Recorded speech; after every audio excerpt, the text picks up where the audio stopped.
Welcome সবাইকে আজকের শীর্ষ সংবাদ শিরোনাম দেখার জন্য।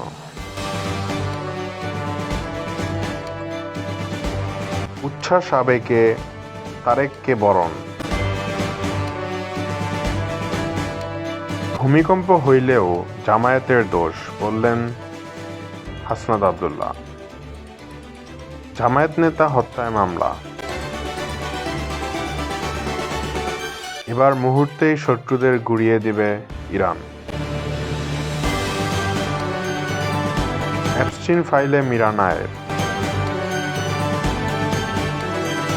চাইলেই পালাতে পারতাম, কিন্তু যাইনি, বললেন জামায়াত আমির।